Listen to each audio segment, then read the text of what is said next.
एकाळे करी वीणा बाद्य प्रवेश होइले नारद ताहांक पादे ढाଳି मती नमिले राजा अश्वपति सावित्री कले प्रति प्राण नारद दिशिले चिंतित सावित्री कले प्रणिपात नारद दिशिले चिंतित कहिले शुण अश्वपति उचित नुहे तुम्भ नीति एही जे विधिर विधान देखिबाकु हेब कन्यादान तुरंत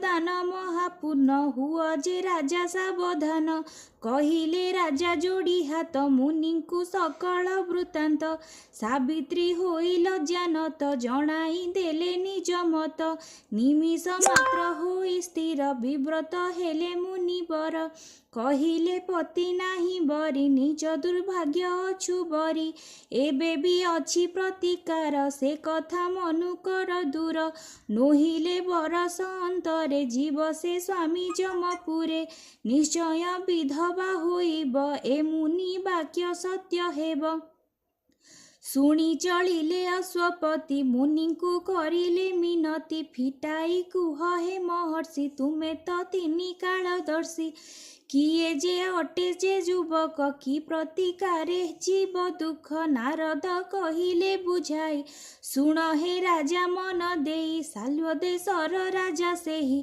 दूत दुमत सेन नाम बही राणीक नाम माळविका करम बाम बा भाग्य बंका से राजा चक्षु हराइले राजारु विताड़ित हेले पुत्रर नाम सत्यवान के बोले पुणी चित्रसेन सर्वलक्षणे सुपुरुष मात्र जे तार अल्पायुष आजिठारु मात्र एक वर्ष आजिठु मात्र एक वर्ष रहिछि ताहार आयुष आयुष जेबे जीव पुरी कि हेब प्रतिकार करी शुण हे राजा अश्वपति ताहाकु बरिछि सावित्री राजांक कथा गला घुरी झियकु कहिले से धरी राजांक मथा गला घुरी झियकु कहिले से धरी जाणु जाणु मु तो सिंधुर सिद्धांत कर अन्य बर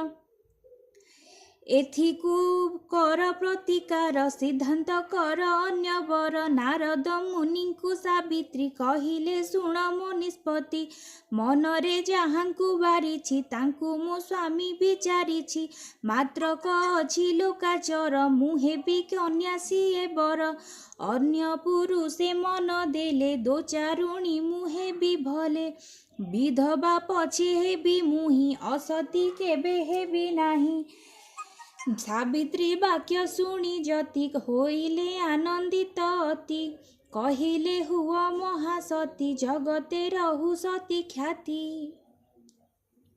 शुण हे राजा अश्वपति अन्यरे न बला मति सावित्री संगे सत्यवान कर विवाह आयोजन सर्वकुशले था रही नारद गले दूर होई शुण लग्न शुभ लग्न रे आनंद रे सत्यवानंक संगतरे सावित्रींकर हस्तगंठी पड़िला धर्म साक्षी रखी बिताई तही केते दिन सावित्री संगे सत्यवान गुरुजन को प्रणमिले वन पथरे चली गले सासु ससुर सेवा करी स्वामी संगते सुकुमारी आनंदे दिन बिताइले स्नेह प्रेम रे बुड़ी गले एमिति किछि दिन गला शेष समय आसी हेला नारद जहा कहिथिले सावित्री मने रखिथिले रहिला आउ 4 दिन मृत्यु लभिबे सत्यवान सती नारीर प्रभु साहा विपदे बंधु चौबाहा सूर्य चंद्र मानव ग्रह मागंती जार अनुग्रह से प्रभु जीवर रक्षक मंत्र मरण नियंत्रण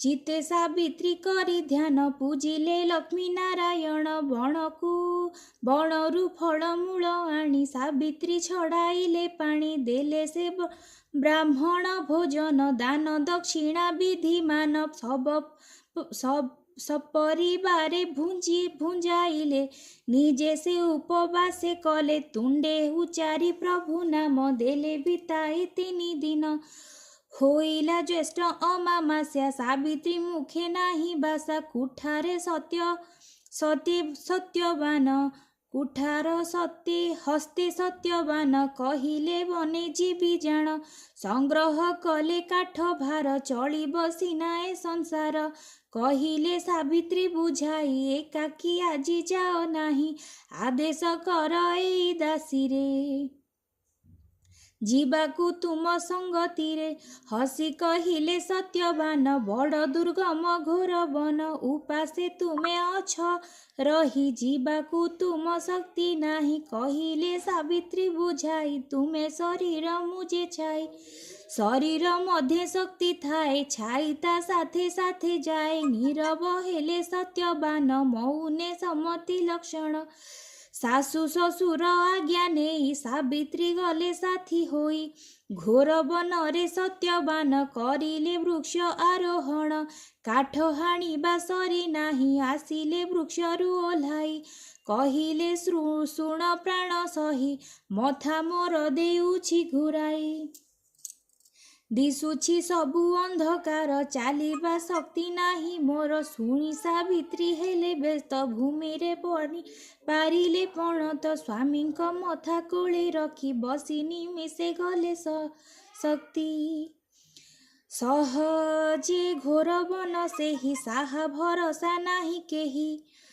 हेब कि मुनि वाक्य सत हेब कि शून्य ए सीमंत एकाळे शुणी सत्यवान नीरवरे मुदिले नयन डाकिले न देले उत्तर नाही लक्षण जीवनर सावित्री करिले रोदन कंपिला विजन कानन स्वामींकु गुणन बाहुनी डाकिले रख चक्र पाणी एकाके देले मूर्तिटिए होइले उभा छाया प्राय चकिते सावित्री चाहिले किए से बोली पचारिले कहिले ज्योतिर्मय मूर्ति मुअटे निजे जंतुपति जम मु मृत्युर देवता असह्य मोर निष्ठुरता पठाओ मोर दूत गण निये मु ताकु तत्क्षण जेहेतु तुमे महासती कोळे धरिच मृत्युपति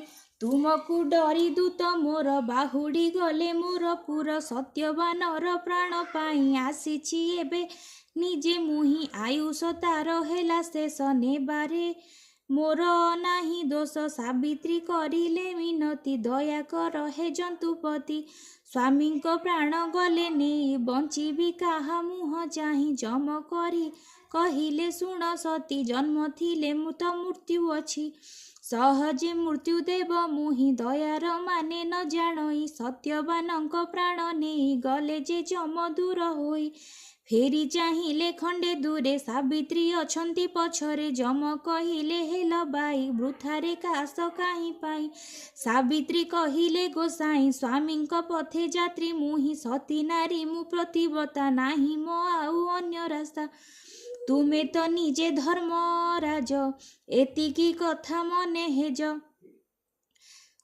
जम कहिले शुण सती संतुष्ट हेली तुम प्रति सत्यवानर प्राण बिना जे बर माग हेब घेना सावित्री मागी नेले बर अंध अटंती मो ससुर लभंतु दृष्टि शक्ति से ही मागुछि एही बर मुहि तथास्तु कही जम धीरे चलिले मईसी पिठीरे देखिले किछि बाट जाई सावित्री पिछा छाड़ू नाही कहिले जम देली बर पुणी कि पाई पिछा कर सावित्री कहिले गोसाई कि पुण्य करिथिली मुहि देखिली तुमकु नयने धन्य होइली ए जीवने तुमकु छाड़ी जीवा पाई मन तो मोर बळु नाही से पाई चालिछि मु पछे दोष देउछ किंपा मिछे शुणी आनंदे जम देव कहिले आन बर माग सत्यवानर प्राण बिना जे बर मागी हेब घेना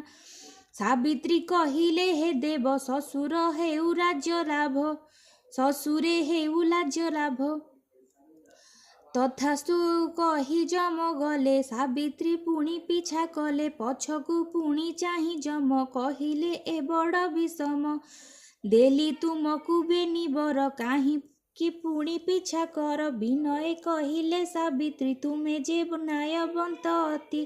ନ୍ୟାୟ ତ ଦେଲ ନାହିଁ ମୋତେ ତୁମ୍ଭଙ୍କୁ ଛାଡ଼ିବି କେମନ୍ତେ। ଶ୍ୱଶୁର ସିନା ଦେବେ ସୁଖୀ ପିତା ଯେ ମୋର ବଡ଼ ଦୁଃଖୀ। ଦୁହିତା ଦୁଇ କୂଳେ ହିତା ସେ ପାଇଁ ମୋର ବଡ଼ ଚିନ୍ତା। ତାଙ୍କ ଔରସୁ ଶତପୁତ୍ର ଜନ୍ମ ରଖନ୍ତୁ ବଂଶ ଗୋତ୍ର। ମାଗୁଛି ଏହି ବର ମୁହିଁ ବିଚାର ନ୍ୟାୟ ଧର୍ମ ଚାହିଁ। ପିତା ଶ୍ୱଶୁର ଦୁହେଁ ଏହା ମାଗୁଛି ତେଣୁ ଏହି ଭିକ୍ଷା। ତଥାସ୍ତୁ କହି ଯମ ଗଲେ। ସାବିତ୍ରୀ ନ ଛାଡ଼ନ୍ତି ଭଲେ। ପୁଣି ଚାଲିଲେ ପଛେ ପଛେ ଛାୟା ଯେମିତି କାୟା ସାଥେ। ପଛକୁ ଚାହିଁ ଯମ ରାଜା କହିଲେ ଏବେ ଯା ଫେରି ଯା। ସତୀତ୍ୱ ବଳେ ଏତେ ପଥେ ଆସିଲୁ ତୁମ୍ଭେ ଏହା ସତ୍ୟ। ଏପାରି ଶେଷ ସୀମା ଏହି ତୁମେ ତ ହେଲ ନର ଦେହି। ସେପାରି ସୀମା ଛୁଇଁବାକୁ କେହି ଯେ ନ ଦେବେ ତୁମ୍ଭକୁ। ଏଠାରୁ ହେବି ଅନ୍ତର୍ଧ୍ୟାନ ସେପାରି ଅଟେ ମହାଶୂନ୍ୟ। ପାଇବ ନାହିଁ ଆଉ ମତେ ଫେରିଯା ସତୀ ନିଜ ପଥେ। ସାବିତ୍ରୀ କହିଲେ ଠାକୁରେ କି ଲାଭ ଏହି ଜୀବନରେ। ବୁଝେନା ଏପାରି ସେପାରି କାହିଁକି ଅବା ଯିବି ଫେରି। ସୂର୍ଯ୍ୟଙ୍କ ପୁତ୍ର ତୁମେ ନିଜେ ଦିଅ ହେ ଜାଳି ତୁମ ତେଜେ। ନହେଲେ ହୋଇବ ପ୍ରଘଟ ଆଣିଲ ତୁମ ଏତେ ବାଟ। ଗୋଟିକୁ ଗୋଟି ବର ଦେଲ ମାୟାରେ ଆଣିଲ କଢ଼ାଇ। ଗୋଟିକୁ ଗୋଟି ବର ଦେଇ ମାୟାରେ ଆଣିଲ କଢ଼ାଇ। ଅବଳା ପ୍ରତି ଅବିଚାର ନୁହେଁ ତ ଉଚିତ ବ୍ୟବହାର। ଶୁଣି ବିଚାର କଲେ ଯମ ଏକଥା ହେଲାଣି ବିଷମ। କହିଲେ ଶୁଣ ନାରୀ ବର ଚତୁର୍ଥ ବର ମାଗିପାର। ସତ୍ୟବାନର ପ୍ରାଣ ବିନା ଯାହା ମାଗିବ ହେବ ଘେନା। ଆଉ ମୁଁ କିଛି ନ ଶୁଣିବି ତୁରନ୍ତ ମାଗ ଚାଲିଯିବି। ଯମ ଯେ ହେଲେ ତରବର ସାବିତ୍ରୀ ମାଗିଦେଲେ ବର। ସ୍ୱାମୀଙ୍କ ଔରସରୁ ମୋର ହୁଅନ୍ତି 100ଟି କୁମର। ତଥାସ୍ତୁ ବୋଲି ଯମ କହି ଚାଲିଲେ ଆଗକୁ ମୁହାଁଇ। ପଛରେ ଧାଇଁଲେ ସାବିତ୍ରୀ ଚକିତ ହେଲେ ଯମ ଦେଖି। କ୍ରୋଧରେ କହିଲେ ବଚନ ସରିଛି ମୋର ବରଦାନ। ବୃଥାରେ ଆସ କାହିଁ ପାଇଁ ମୋଠାରେ ପ୍ରୟୋଜନ ନାହିଁ। କହୁଛି ଶେଷ କଥା ମୋର ତୁରନ୍ତ ଫେରିଯାଅ ଘର। ମୋ କଥା କରିଲେ ଅମାନ୍ୟ ଭୋଗିବ ତାହାର ପରିମାଣ। ବିନୟେ ସାବିତ୍ରୀ କହିଲେ ମୋ କଥା ଶୁଣ ଟିକେ ଭଲେ। ତୁମେ ଯେ ସଂଯମୀ ପୁରୁଷ ଶୋଭେନା ତୁମଠାରେ ରୋଷ। ନିଜ ବଚନ ନିଜେ ଭୁଲି କହୁଛ ଯିବା ପାଇଁ ଚାଲି। ସତ୍ୟ ହାରିବ ତୁମେ ଯେବେ କି ଯଶ ଅରଜିବ ତେବେ। ସ୍ୱାମୀଙ୍କ ଔରସରୁ ମୋର ଜନ୍ମ ନେବେ 100 କୁମର। ଏ ବର ତୁମେ ତ ଦେଇଛ ସ୍ୱାମୀଙ୍କ ପ୍ରାଣ ନେଉଅଛ। ମୁଁ ଯେ ଅଟଇ ସତୀ ନାରୀ ସମ୍ଭବ ହୋଇବ କିପରି। ବରିବି କିବା ଆନପତି ଉତ୍ତର ଦିଅ ଜନ୍ତୁପତି। ଯମ ଯେ ହୋଇଲେ ଚକିତ କେମିତି ହାରିବେ ସେ ସତ୍ୟ। ସେହି ସତ୍ୟର ରକ୍ଷା ପାଇଁ ଯମ ଯେ ନିରୁପାୟ ହୋଇ କହିଲେ ସାବିତ୍ରୀଙ୍କୁ ଚାହିଁ ତୁମର ଜୟ ଅଛି ହୋଇ। ତୁମର ସତୀତ୍ୱ ବଳରେ ଜିତିଲେ ଏ ମହାତଳରେ। ବିଷ୍ଣୁ ଯେମିତି ମହାବଳେ ମୋହିତ କରନ୍ତି ସକଳେ। ସେମିତି ସତ୍ୱର ମାୟାରେ ମୋହିତ ହେଲି ତୁମ୍ଭଠାରେ। ପରୋକ୍ଷ ସତ୍ୟବାନ ପ୍ରାଣ ତୁମେ ତ ମାଗିନେଲ ଜାଣ। ମୁଁ ଯେ ନିଷ୍ଠୁର କାଳ ଯମ ଲଙ୍ଘିଲା ବିଧିର ନିୟମ। ତୁମର ସତୀତ୍ୱକୁ ଧନ୍ୟ ସେହି ମୁଁ ଅତ୍ୟନ୍ତ ପ୍ରସନ୍ନ। ଖୋଲିଲି ଚର୍ମ ପାଶ ମୋର ଦୀର୍ଘାୟୁ ବୋଲି ଦେଲି ବର। ନିଦ୍ରାରୁ ଯେମିତି ଉଠନ୍ତି ଉଠି ବସିଲେ ତୁମ ପତି। ସତ୍ୟବାନଙ୍କର ମୋର ଦେହ ପ୍ରାଣ ଭରିବି ପୁନରାୟ। ସେ ସ୍ଥାନେ ଯାଅ ବେଗେ ଚଳି ସ୍ୱାମୀଙ୍କୁ ନିଅ କୋଳେ ତୋଳି। ସତୀ ପତ୍ନୀର ପରଶରେ ରୋପିବି ପ୍ରାଣ ଶରୀରରେ। ଏ ତୁମ ଅମର କାହାଣୀ ଯୁଗକୁ ଯୁଗ ଥିବ ପୁଣି। ସତୀତ୍ୱ ପତିବ୍ରତା ଶକ୍ତି ମୃତ୍ୟୁକୁ ଗଲା ଆଜି ଜିତି। ଯମ ଯେ ହେଲେ ଅନ୍ତର୍ଧ୍ୟାନ ସାବିତ୍ରୀ କରିଲେ ପ୍ରଣାମ ଫେରିଲେ ମୃତ୍ୟୁ ସ୍ୱାମୀ ପାଶେ କୋଳକୁ ଆଣିଲେ ସନ୍ତୋଷେ ସତେ କି କାଉଁରୀ ପରସେ ଜହ୍ନକି ଉଠିଲା ଉଆଁସେ ସତେ କି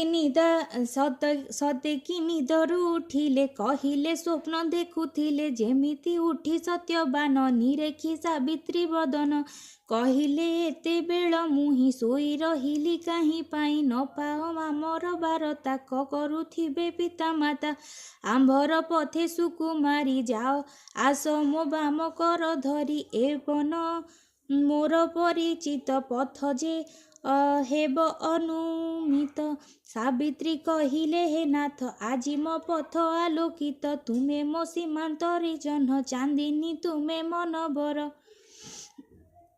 ଏ ବନେ ନାହିଁ ତେଣୁ ଭୟ ମୋ ପାଇଁ ନ ହୁଅ ଅଥୟ ତୁମକୁ ପାଇଛି ମୁଁ ଫେରି ଆଉ କାହାକୁ ଯିବି ଡରି ସେ ବନ ପଥରେ ଦମ୍ପତି ଚଳିଲେ ଆନନ୍ଦରେ ଅତି ପ୍ରବେଶ ହେଲେ ଆଶ୍ରମେ ଆନନ୍ଦ ଯେ ଝରେ ରାଜ୍ୟ ପ୍ରାପ୍ତିକୁ ଚକ୍ଷୁ ପ୍ରାପ୍ତି ଦୁମତ ସେନ ଦୋଷ ଅତି ପୁଅ ବୋହୂଙ୍କୁ ଦେଖି ପାରି ଆନନ୍ଦେ ଲୁହ ଗଲା ଝରି ଆଶ୍ରମବାସୀ ଗଲେ ଘେରି ବୁଝିଲେ ସମସ୍ତେ ପଚାରି ସାବିତ୍ରୀ କହିଲେ ବୁଝାଇ ଯମଙ୍କ ବରଦାନ ଏହି କହିଲେ ସକଳ ବୃତ୍ତାନ୍ତ ସଭିଆ ହୋଇଲେ ଚକିତ ଧନ୍ୟ ସାବିତ୍ରୀ ଧନ୍ୟ ବୋଲି ଆଶ୍ରମ ଉଠିଲା ଉଛୁଳି ତହୁଁ ରାଜ୍ୟକୁ ଫେରି ଗଲେ ଧୂମତ ସେନ ରାଜା ହେଲେ ଯୁବରାଜ ସେ ସତ୍ୟବାନ କିଣିଲେ ପ୍ରଜାକୁଳ ମନ ରାଜ୍ୟବାସୀ ହେଲେ ଗୁଣୀ